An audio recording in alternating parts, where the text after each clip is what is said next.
Hey, it's Mark Ferguson with Investor More, and I'm standing outside a rental property we've had for a couple of years now, a triplex we remodeled, and we had a tenant move out in a very strange, weird situation.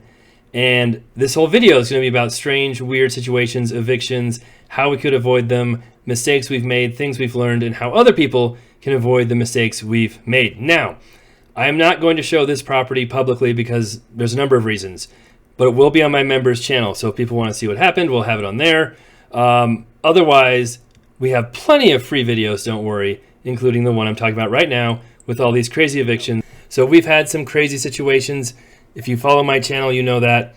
And a lot of those situations are beyond our control, but some aren't. Some are 100% my fault, things I could have done better. But there are also some situations you can't avoid and some situations I knew I was getting into, but I knew the reward would be worth the hassle I was putting myself through. So we'll talk about some of those situations, show the videos, and talk about how you can avoid them or mitigate the risk or do better in the next time. All right, so this is a property. Is rental property number 7, I think? I'm not entirely sure. I've since sold it.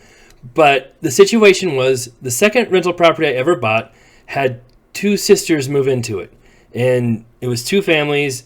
They lived there for years, always paid rent, didn't have any issues, and they decided that one of the families wanted to move out and have more space.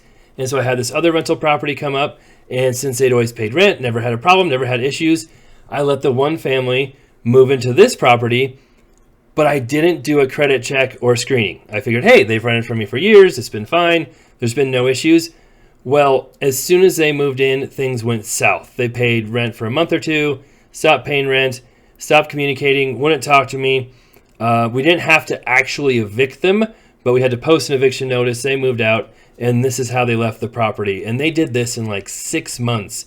It was crazy. It's like they just dumped oil on the carpet or something, but it was not a fun situation. My lesson learned here was, even if you've got tenants who pay rent for a long time, if they want to move to a new place, especially if they're kind of family and maybe you didn't check all of the family the first time, always do a credit check, always do background checks.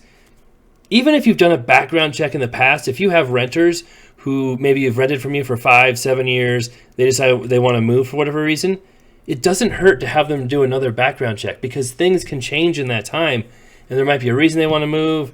Who knows what the situation is, but you can help mitigate that risk and figure out what's going on with a credit check. And of course, checking on the property too over time to make sure it's being taken care of and they aren't trashing it. Because the last thing you want to do is have a tenant move because they've trashed a property and they want to get to a nicer property that's not trash, so they can just trash that property again, and so on and so on and so on. This wasn't the worst. And one thing too that people don't always realize with these properties, our insurance paid for a lot of this money. So if you've got landlord insurance, you've got insurance specifically for rental properties, and you have a tenant trash that property, insurance will pay for a lot of those damages. If they break windows, if they destroy the carpet, put holes in the wall, sometimes they'll even help pay for your mortgage expenses while you're repairing it. So if you have a highly damaged property, talk to your insurance agent, ask them what you can do, and you might be able to get some money back. Now, if it's a small amount of damage, it might not be worth filing a claim, but it's something to think about. And you can't do improvements, so we can't say, oh, they damaged the kitchen cabinets, we're going to put in, $20,000 granite countertop. They're not going to pay for that, but they'll pay for the damage that was done on the materials that were there. This was a dead snake house. So this property, as you can see, the police are there. We had to do an eviction. It was one of the worst properties we've ever had. And we bought this from a wholesaler, and they promised us it would be vacant at closing. So again, this was a mistake we could have been better at, or we could have, helped avoid with a little bit more due diligence. We knew it was going to be trash. We knew it was going to be in bad shape, but we didn't know we'd have to do an eviction. And what happened was, closing came around. We said, hey, are the sellers out? Can we get in the property? And they said, no, not yet. They'll be out today. Don't worry. I'm like, okay. And I said, hey, are the sellers out? I'm like, yep, they're out. But we can't get in right now, but don't worry, they're out. So I drove by the property. They had a moving van in the driveway. I'm like, okay, they're probably out. It's probably fine to close. Huge mistake. I should have been in the house, made sure I did a walkthrough, because once it closed, it turns out the sellers had left, but they left their animals in the home. and all this stuff. And you can't just take over possession with animals, with people there. You've got to make sure that they give you possession. So we had to go through an eviction. Because there are animals there, it was delayed a little bit. We were waiting for animal control. Eventually, they came and got their animals and took them. But it was a crazy situation. And yes, we did report this. They had kids. We did report this to, CPS. And I think that they had asked us a few questions. And I don't know what happened with that situation, but it was disgusting. It smelled so bad. It was an absolutely horrible house. But lesson here, no matter who you're buying from, no matter what people say, make sure they're out at closing, or you do a seller post-occupancy agreement, which can cause problems too, and we'll show you some of those problems here later on. But we had room in this house, but the eviction, the time, the expenses ate up a lot of that room, the profit room I'm talking about, and we thought there would be a little bit less stuff in here than there was. We didn't realize the animals were going to live here by themselves for a month, which you can imagine how awesome that was.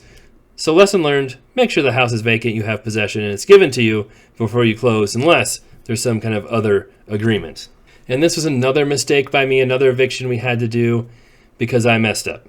So this was another one I bought from a wholesaler, and I think he's a newer wholesaler, claimed this person was his friend. I think he was just full of it.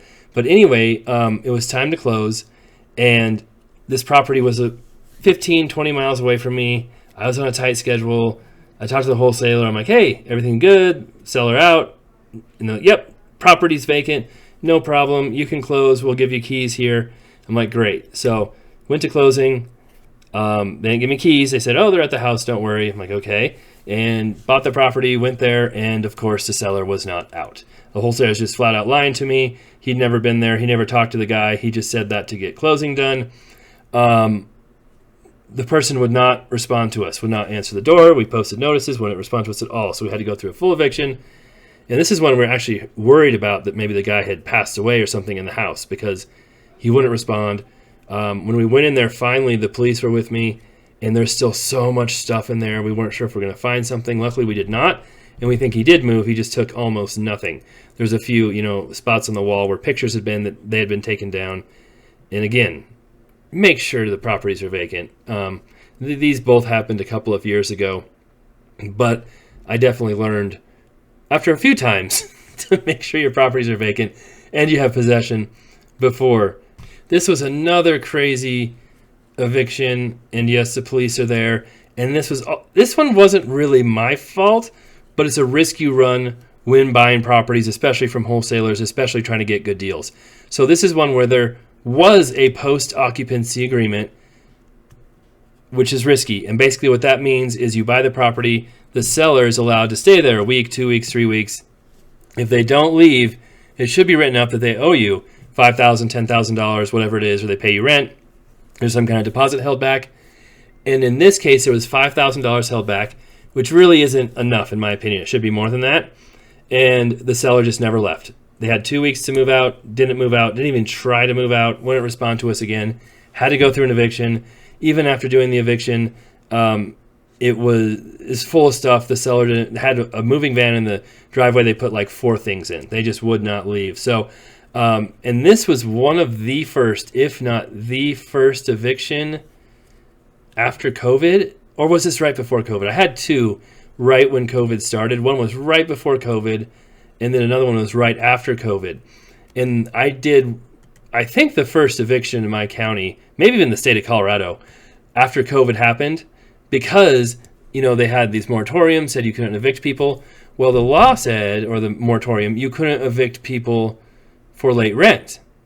Well, these were sellers who didn't move out, so it wasn't late rent. I actually went to my attorney, told him the situation, and he said, oh, you're right, we should try that. Went to the judge. The judge said, yep, you're right. You can evict them because it's not late rent. It's the seller not moving out. So that's how we got one of the first evictions done. Again, how can you avoid this and make it better? You could always avoid post-occupancy agreements. However, I wouldn't have gotten the house had I done that. It was still a good deal. It was still worth doing this flip. You could ask for more money. Again, I couldn't do that because the wholesaler had already made this deal with the seller. It was either take it or leave it. So if it was me doing the post-occupancy, I would ask for more money. But when you do post-occupancies, This is just kind of a risk you take. So you've got to make sure it's a smoking good deal. You can handle it.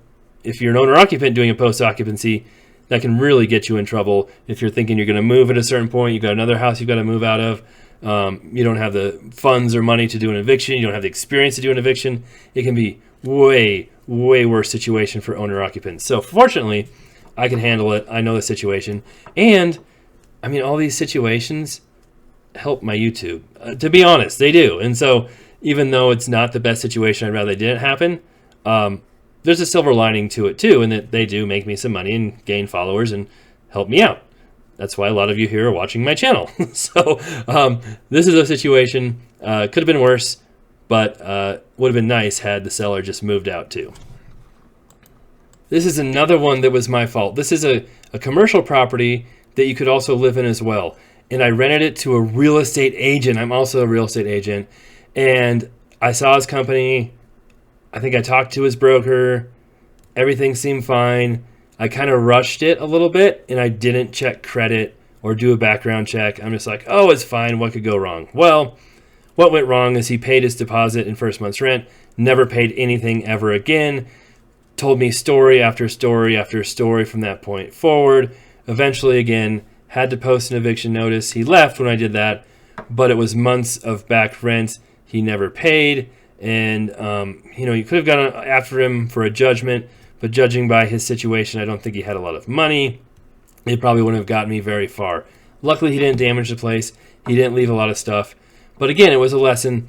No matter how well you know someone or how well you think, I didn't know this person that well, but even if you do know someone, friends, family, co-workers, you should all kind of treat them as a tenant in the same. And honestly, I've rented to family before. I would prefer never to rent to family. Just so many situations can pop up. It can be awkward asking for credit checks and different things to fill stuff out. If they do get behind on rent, if there are situations, that can make it really, really awkward. So in general, it's really tough to rent to friends or family. And I avoid it at all costs just because of those situations that can pop up. It can make real awkward family reunions. Now, this is a situation I don't know how I could have avoided. There's a few things I could have tried. These were the squatters. That's the police there trying to get them out on eviction day. This was a crazy situation at the Ocho. And what happened was we inherited a tenant. So that's something else. We inherit a lot of tenants. That means we buy a property. They already had tenants in place. If you buy a property with a lease in place, in almost all cases, you've got to honor that lease and keep the lease going. Well, we get a lot of tenants who aren't amazing when we do that. We buy a lot of properties that aren't amazing, so we have some tenants who aren't amazing too. And in this situation, the tenant wasn't horrible, but they had lived there for a year or so. They were moving out, or I think we said we weren't going to renew their lease. I think that's what happened. And they said, fine, we're moved out. We've got the keys. We'll drop them off soon. They never dropped them off. Like, okay, you can drop off keys? Yep, don't worry, we're going to drop them off soon. Never dropped them off. Like, okay, well, you're still paying rent, until we get the keys. Like, oh, don't worry, we're dropping them off. And then also it's like, well, my sister-in-law is in the apartment cleaning it, so they've got the keys. So they'll drop them off soon. I'm like, okay, you're still paying rent. You still owe rent. Like, no, we don't. We moved out. I'm like, it doesn't matter. We have to have keys. And so then they kind of stopped talking to us. And I went over there a few times, knocked on the door, and the sister-in-law, who wasn't really a sister-in-law, answered and said, oh, yeah, we're just cleaning. We'll be out in a couple days. I'm like, you need to be out. You're paying rent. Like, oh, no, don't worry. We just want to make sure we get the deposit back. And I'm like, you're not getting the deposit back based on what I can see now. But anyway, that happened over and over again. Every day I went by there. And eventually I'm like, okay, we're going to do an eviction. You've got to leave. And they're like, oh, no, we'll be out. Don't worry. I'm like, we're starting the eviction. And if you're out by then, that's great. If not, then we're going to go forward with the eviction. So went through this. They still every day said they'd be out, never left. Then I'm like, okay, I'll give you, what'd I say, like $200, $250 if you're out by Friday, and otherwise eviction's going through. I hate doing that and paying people, but it wasn't that much, and I thought maybe it just saved me the thousands of dollars an eviction could cost. And that Friday they said, all right, we're out, and said, you can send the money to here. I'm like, okay. I drive to the property. That person had left. There were like 4 new people who had moved in, who were associates of them, and they weren't leaving. And so I talked to them. I wouldn't say it was confrontational, but they were like, we're not leaving. You can't kick us out. The guy's like, I used to live here. I was the tenant's baby daddy or whatever. I'm on the electric bill. I'm like, you haven't paid rent. No one's paid rent. You're not on the lease. You can't be here. And these other people said, no, he's on the lease, and they'd moved in. And so I was going to call the police. I didn't. I should have. But even if I did call the police and told them they were squatters, I don't think they would have kicked them out just because of the way things are, which is crazy because they shouldn't have been there. But the police always want to say it's a civil matter. You got to go to court. You can't just kick them out. And I even asked our eviction deputies we work with all the time. I asked some other police about the situation, and they're kind of like, yeah, you could have called us, but we probably wouldn't have kicked them out. Maybe, but probably not. So I'm like, okay, great. So went to court. We had the eviction already moving at that point because of the other lady. And the hearing came along, and the judge said, I should have been in this hearing. I wasn't. That's one thing I could have done different. But I had a lawyer attend for me. He always attends the hearings. I've never had an issue before.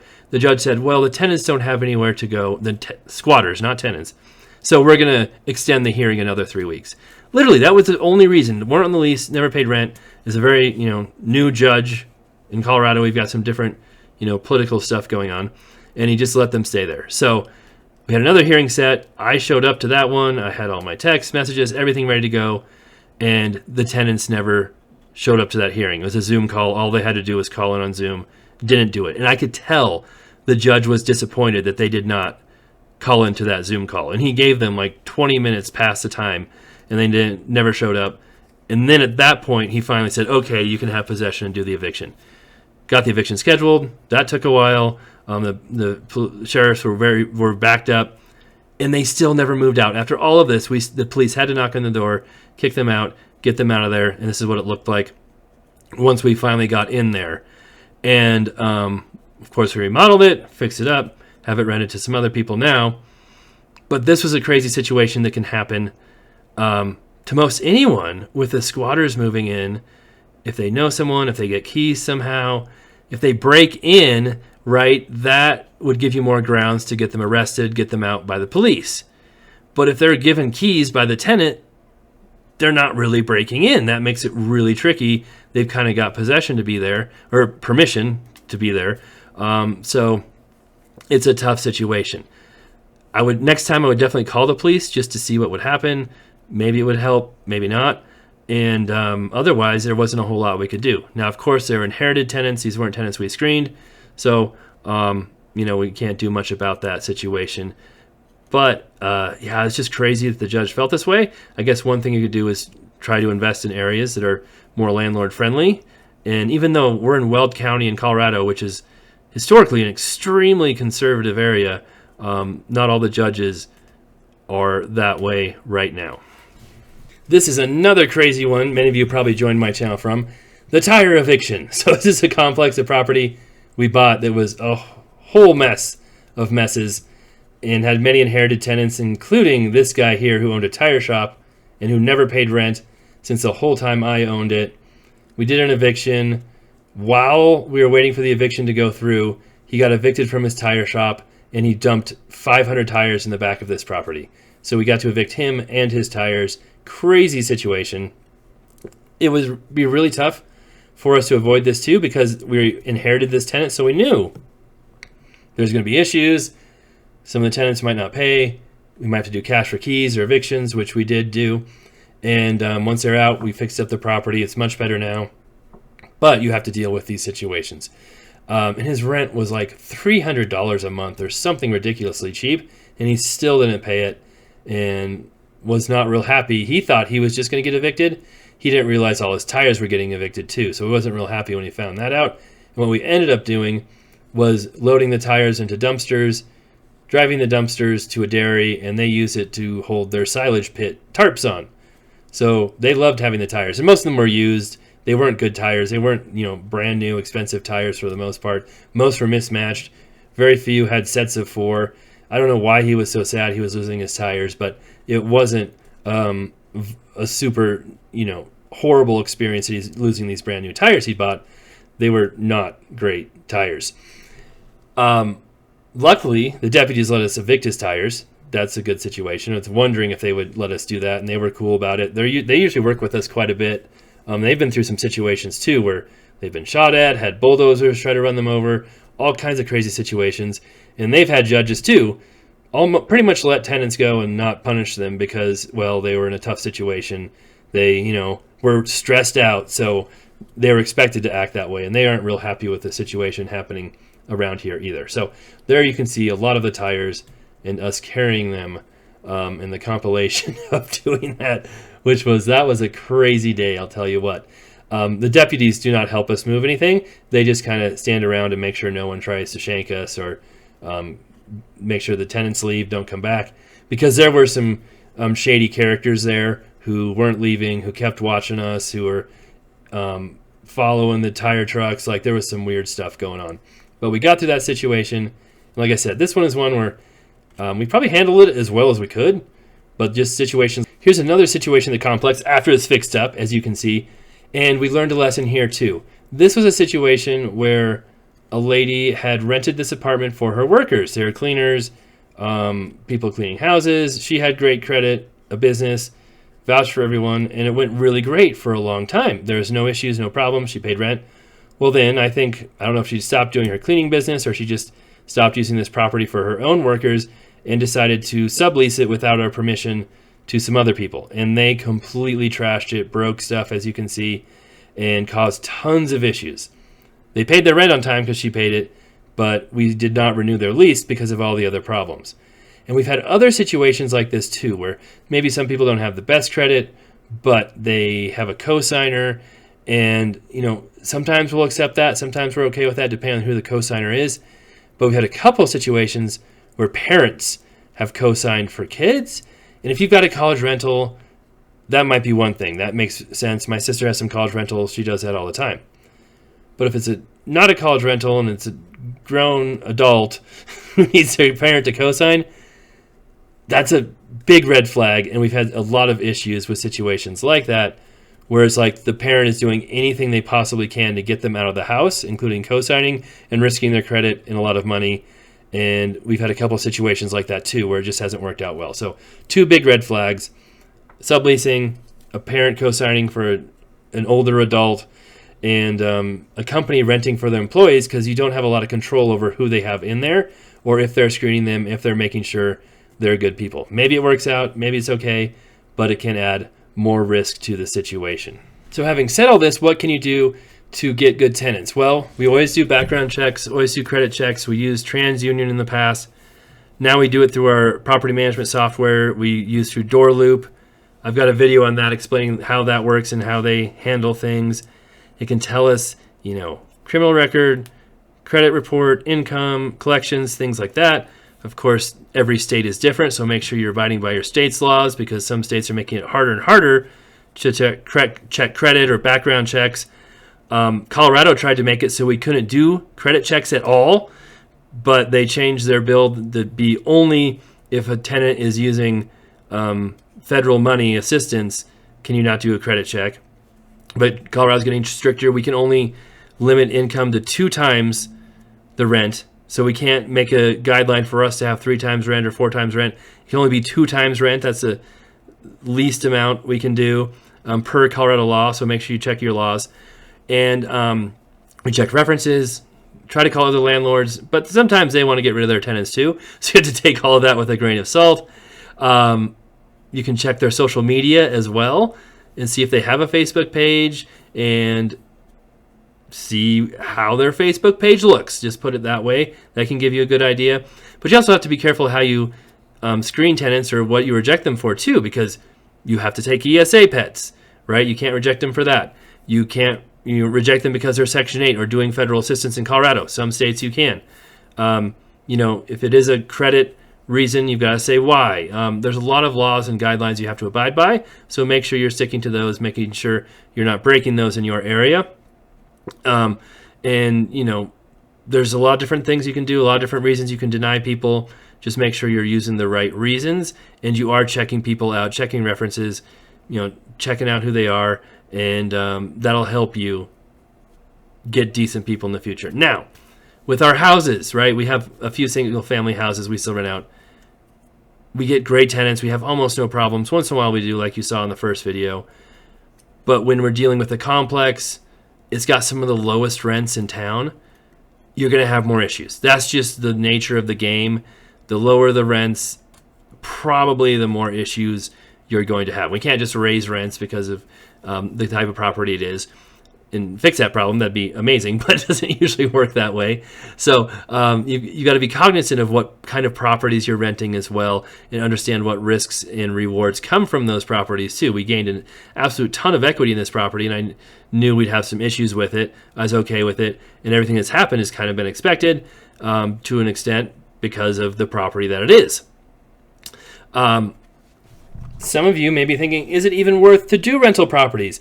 And I know many people who are selling rentals, they don't think it's worth it. They don't think it's worth dealing with tenants, and I don't blame them. In fact, overall, more rentals are being sold than bought. I know the narrative and the media is that investors are buying all the properties and raising rents, which doesn't make sense, because if investors were buying all the properties and turning them into rentals, that'd be a bigger supply of rentals and rents would actually stabilize or decrease. But the reason rents are going up is because there's fewer and fewer rentals. There's 1.2 million fewer single-family rentals now than 6 years ago because investors have been selling. And it's tougher to make money with rentals because of the laws coming on board, the tenant-friendly laws. That raises rents. That makes properties more expensive. That makes investors not want to buy them because they are more expensive. It just makes everything more difficult. So I can't blame people who are selling, and it does make it harder on renters. So we are still buying properties. We still go through it. I'm willing to torture myself because I still love real estate and everything that comes along with it. But people wonder why rents are high. They wonder why properties are so expensive. Reasons like this are part of it, but there's always been bad tenants. There's always been tenants who have trashed properties. The big difference now is you've got squatters who are hard to get rid of. The courts are siding with tenants. States are making it harder to evict people, harder to screen tenants, and you get more and more of these situations that you might have had in the past. All right. Those are the properties. Those are some of the craziest evictions, but not all of them. We've had more. I've got a playlist for all my crazy stories in real estate that you can check out. And I've also got a book on all my crazy stories too on Amazon, which you can also read. I need to probably write another one because we've had lots of crazy situations.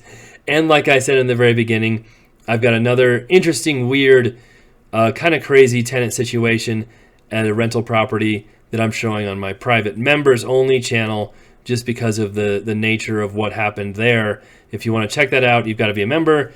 It's $5 a month. If you don't want to check it out, no worries. We'll still have plenty of videos that are free, but I did make that members channel content kind of for more sensitive things that I don't want to be public.